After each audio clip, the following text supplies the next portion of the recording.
Hello and welcome बच्चों। आज एक नए चैप्टर की शुरुआत कर रहे हैं, सीटिंग अरेंजमेंट यानी कि बैठने की व्यवस्था। रीजनिंग का ये बड़ा महत्वपूर्ण चैप्टर है, तो आज चलिए इसकी शुरुआत करते हैं। इसको पहले कुछ बेसिक्स समझ लेंगे, ठीक है, सीटिंग अरेंजमेंट के, और उसके बाद फिर कुछ सॉल्व एग्जाम्पल्स को करेंगे, ठीक है। उसके बाद कुछ उदाहरण के साथ हम समझेंगे इस चैप्टर को। चलिए आगे बढ़ते हैं सीटिंग अरेंजमेंट चैप्टर में। सीटिंग अरेंजमेंट यानी कि बैठने की व्यवस्था कितने प्रकार की होती है, कितने प्रकार की होती है बैठने की व्यवस्था, ठीक है। पहला होता है लीनियर सीटिंग अरेंजमेंट, ठीक है। दूसरा होता है क्लोज सीटिंग अरेंजमेंट, और तीसरे तरह का प्रश्न भी आता है box slash floor seating slash living arrangement, ठीक है।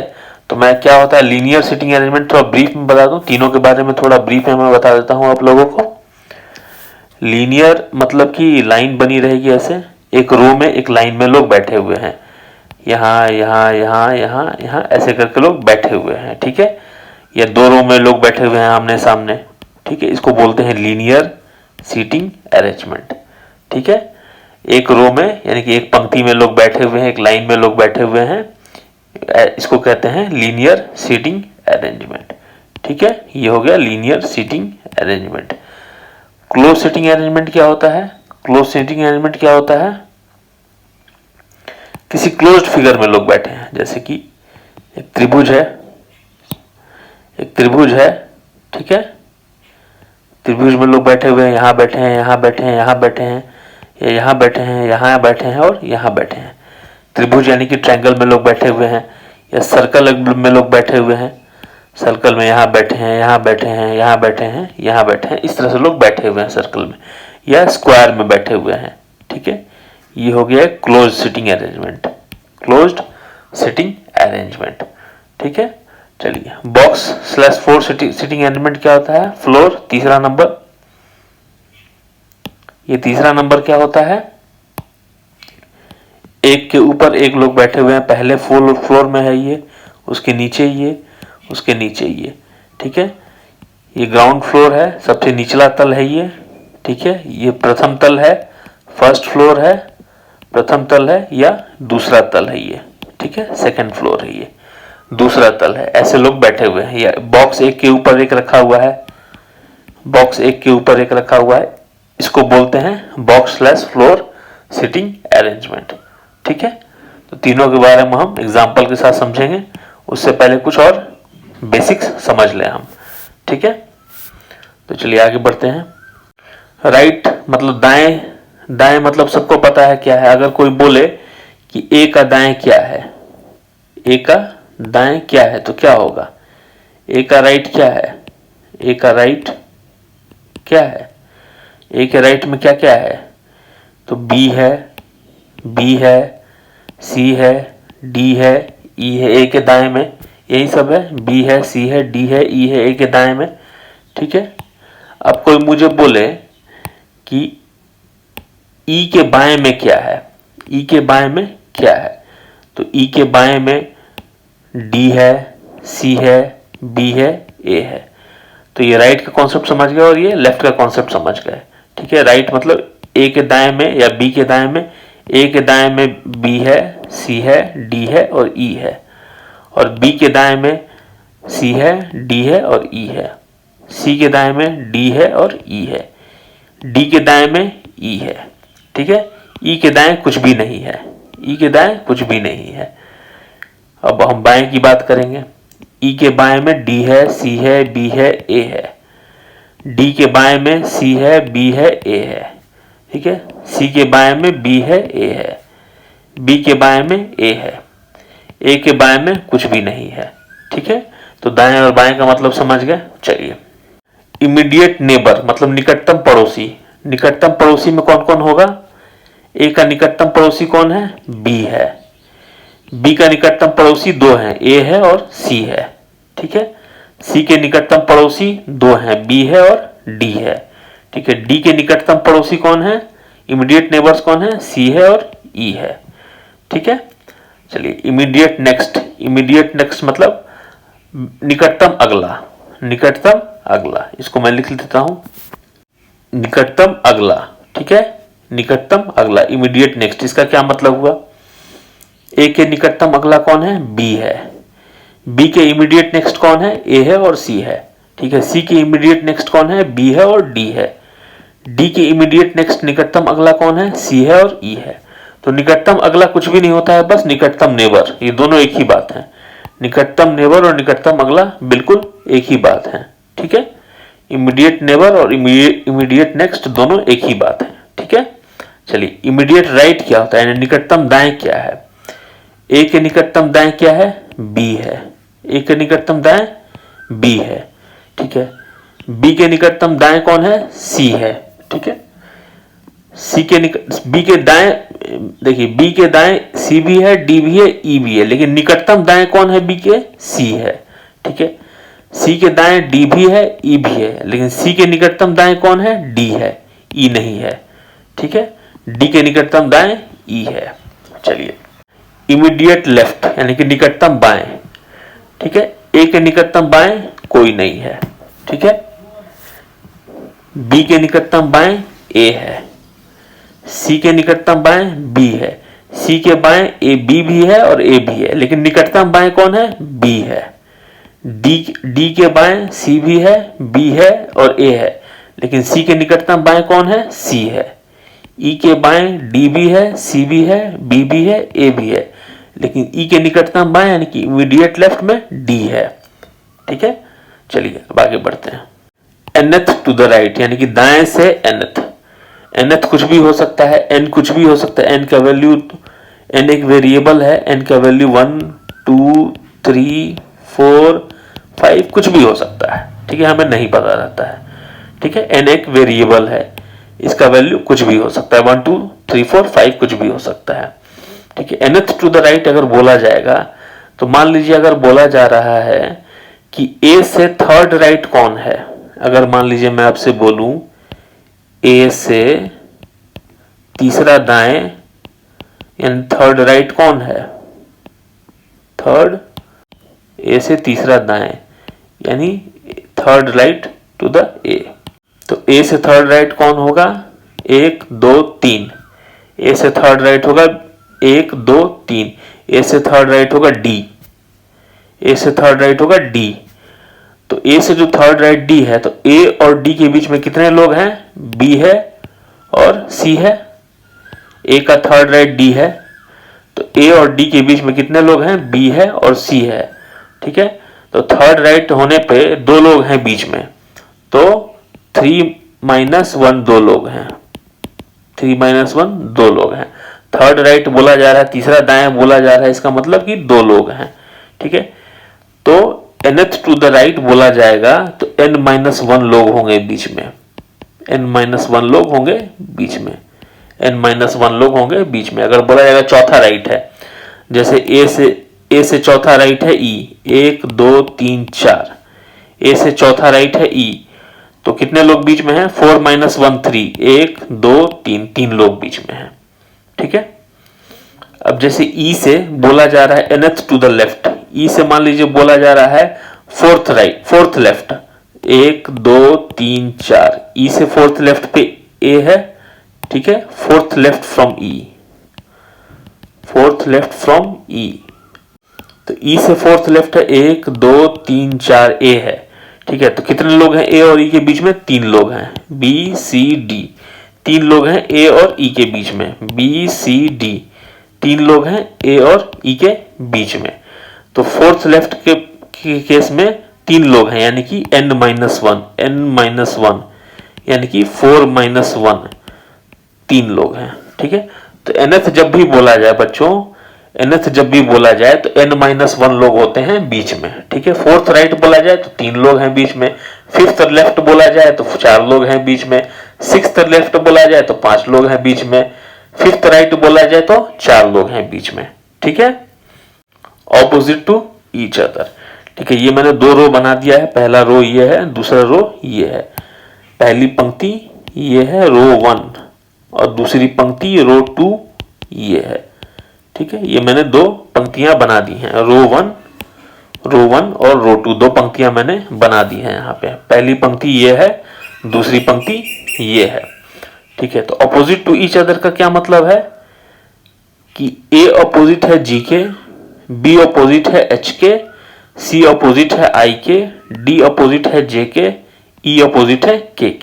ठीक है, यहाँ पे इतने सारे लोग बैठे हैं, ए बैठा है, बी बैठा है, सी बैठा है, डी बैठा है, ई बैठा है, जी बैठा है दूसरी पंक्ति में, एच बैठा है दूसरी पंक्ति में, आई बैठा है दूसरी पंक्ति में, जे बैठा है दूसरी पंक्ति में और के बैठा है दूसरी पंक्ति में। ए इस तरफ देख रहा है, बी इस तरफ देख रहा है, सी इस तरफ देख रहा है, डी इस तरफ देख रहा है और ई इस तरफ देख रहा है। जी इस तरफ देख रहा है दूसरी पंक्ति में, एच इस तरफ देख रहा है, आई इस तरफ देख रहा है, जे इस तरफ देख रहा है और के इस तरफ देख रहा है दूसरी पंक्ति में।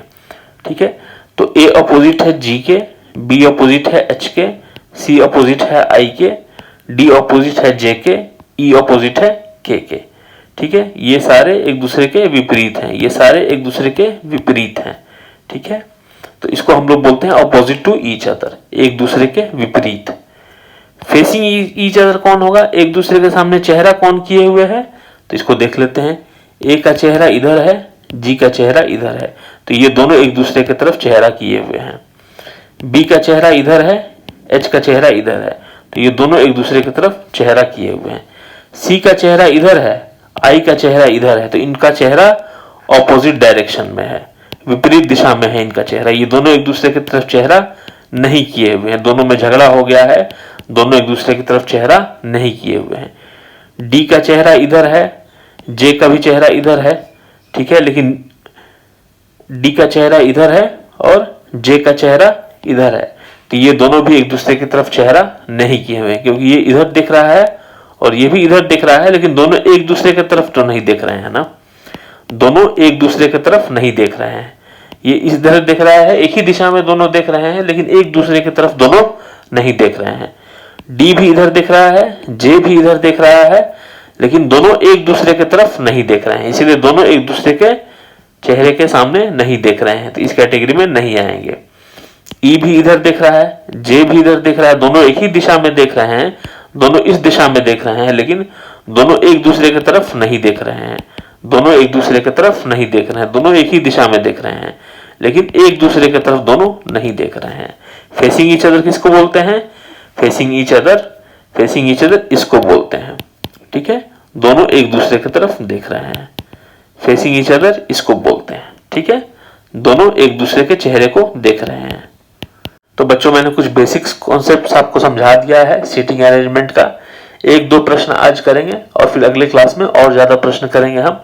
तो चलिए पहले प्रश्न के साथ शुरुआत करते हैं। 6 persons are sitting in a row facing north। ठीक है, 6 persons are sitting in a row facing north। ठीक है, they are A, B, C, D, E and F. C is not sitting beside D, who is sitting on the extreme right. E is between A and C. A is not beside F and D. B is between F and D, who is immediate right of A। ठीक है, 6 व्यक्ति उत्तर की दिशा में बैठे हैं, वे A, B, C, D और E और F हैं। C D के पास नहीं बैठा है, जो कि अंत्यत दाईं ओर बैठा है। ठीक है, E A और C के बीच में बैठा है। A F और D के पास नहीं बैठा है। B F और D के बीच में है। A के तुरंत दाईं ओर कौन है, ये प्रश्न है हमारा। Who is immediate right of A? A के तुरंत दाईं ओर कौन है, निकटतम दाईं ओर कौन है।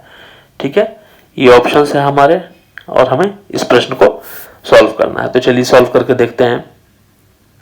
पहले हम एक रो बना लेते हैं, एक रो बना लिए। ठीक है, यहाँ 6 लोग को बिठा देते हैं। सारे लोग जो है नॉर्थ की तरफ देख रहे हैं, सारे लोग नॉर्थ की तरफ देख रहे हैं। 6 लोग हमने बिठा दिए हैं, यहाँ पे 6 लोग बिठा दिए हैं हमने। 6 लोग हैं A, B, C, D, E और F। C जो है D के बगल में नहीं बैठा है, जो कि एक्सट्रीम राइट में बैठा है, अत्यंत दाईं ओर बैठा है। तो एक्सट्रीम राइट क्या है, ये राइट है। एक्सट्रीम राइट पे कौन बैठा है, D बैठा है। तो D को एक्सट्रीम राइट में हम बिठा दिए हैं। अत्यंत दाईं ओर कौन बैठा है, D बैठा है अत्यंत दाईं ओर। ठीक है, D बैठा है अत्यंत दाईं ओर, तो D को हमने एक्सट्रीम राइट पे बिठा दिया। ठीक है, C जो है वो D के बगल में नहीं बैठा है, C जो है वो D के बगल में नहीं बैठा है, तो ये हमने ऐसे लिख दिया। ये पहला इंफॉर्मेशन है। इंफॉर्मेशन हम ऐसे लिखते जाएंगे बेटा बगल में, सी डी के बगल में बिल्कुल नहीं बैठा है। ठीक है, चलिए ई ए और सी के बीच में बैठा है, ई ए और सी के बीच में बैठा है, तो क्या हो सकती है संभावना, ए और सी ऐसे हो सकता है, ई यहां हो सकता है, या दूसरी संभावना ये है कि सी इधर होगा, ई यहां और ए ऐसे। ये है दूसरा इंफॉर्मेशन, दूसरा हमें सूचना ये है, ए जो है एफ और डी के बगल में नहीं बैठा है, ए जो है ए एफ या डी के बगल में नहीं बैठा है। ठीक है, ए एफ या डी के बगल में नहीं बैठा है, ए एफ या डी के बगल में नहीं बैठा है, ये मैंने क्रॉस कर दिया यानी कि नहीं बैठा है। ठीक है, ए एफ या डी के बगल में नहीं बैठा है। चलिए, B is between F and D, B जो है एफ और डी के बीच में बैठा है, बी एफ और डी के बीच में बैठा है, तो डी तो ऑलरेडी यहां बैठा है। ठीक है, तो एफ को यहां बैठना ही पड़ेगा और बी को यहां बैठना ही पड़ेगा। ठीक है, डी जो है, बी जो है एफ और डी के बीच में बैठा है, तो डी की तो पोजीशन ये फिक्स है, डी की जगह ये फिक्स हो गई है, और बी जो है एफ और डी के बीच में बैठा है, तो एफ को यहां बैठना ही पड़ेगा, तभी यहां बी आ पाएगा, एफ को यहां बैठना ही पड़ेगा तभी यहां बी आ पाएगा प्रश्न के हिसाब से, क्योंकि बी जो है एफ और डी के बीच में, एफ और डी के बीच में बैठा है, बी एफ हो गया यहां पे। ठीक है, ये सारे सूचना मिला है, इस सूचना के हिसाब से हम अब प्रश्न करेंगे। ये मिल गया हमें, बी एफ और डी के बीच में बैठा है। ठीक है, तो यहां यहां यहां कौन हो सकता है, हमने पहला सूचना है हमारा सी डी के बगल में नहीं बैठा है, तो सी यहां पे भी हो सकता है, यहां पे भी हो सकता है, सी यहां पे भी हो सकता है। ए जो है ई और सी के बीच में है, ए जो है ई और सी के बीच में है। ठीक है, तो ए अगर बीच में है तो ए को अगर हम यहां लिखेंगे तो फिर हमारा फिगर गलत हो जाएगा, सी और ई के बीच में हो नहीं सकता है ए यहां पे होना चाहिए। ठीक है, ए यहां पे होना चाहिए, क्योंकि ए को अगर हम यहां लिखेंगे तो सी और ई को कहां लिखेंगे फिर, क्योंकि ए तो सी और ई के बीच में बैठा है, सॉरी ई जो है सी और ए के बीच में बैठा है, ई, तो ई को अगर हम यहां लिखेंगे तो बीच में बिठा नहीं सकते हैं हम, ए और सी के बीच में बिठा नहीं सकते हैं, तो ई को हम सिर्फ यहां बिठा सकते हैं, तभी ए और सी के बीच में वो बैठेगा। ठीक है, इस सूचना के हिसाब से ई जो है ए और सी के बीच में बैठा है, ई जो है ए और सी के बीच में बैठा है। ठीक है, तो ई को हम यहां नहीं बिठा सकते हैं, अगर यहां बिठाएंगे हम तो ए और सी के बीच में कैसे बैठेगा वो, या अगर ई को हम यहां बिठाएंगे तो ए और सी के बीच में कैसे बैठेगा वो, तो ई को यहां बिठाना ही पड़ेगा और कोई ऑप्शन नहीं, ई को यहां बिठाना ही पड़ेगा तभी ए और सी के बीच में वो बैठ सकता है। ठीक है, तो ई को यहां बिठा देते हैं हम, अब आएगा ए और सी बचा है। ठीक है, तो ए को अगर हम यहां बिठाते हैं, ए को अगर हम बिठाते हैं तो ए एफ के साथ नहीं बैठ सकता है, यहां दिया हुआ है ए एफ के साथ नहीं बैठ सकता है, तो ए को हम यहां नहीं बिठा सकते हैं, ए को हमें यहां बिठाना पड़ेगा। ठीक है, तो ए को हमें यहां बिठाना पड़ेगा, और प्रश्न में दिया है ई जो है सी और ए के बीच में है, तो सी यहां बैठ जाएगा। ठीक है, तो ये हमारा सीटिंग अरेंजमेंट एक लाइन का फिनिश हो गया, ये हमारा सीटिंग अरेंजमेंट एक लाइन का फिनिश हो गया। ठीक है, तो प्रश्न क्या है, प्रश्न है कि who is to immediate right of A के तुरंत दाएं में कौन है, ए के तुरंत दाएं कौन है, या ए के निकटतम दाएं कौन है, तो ए के निकटतम दाएं कौन है, ई है, ए के निकटतम दाएं ई है। ठीक है, तो हमारा आंसर होगा ई, हमारा आंसर होगा ई।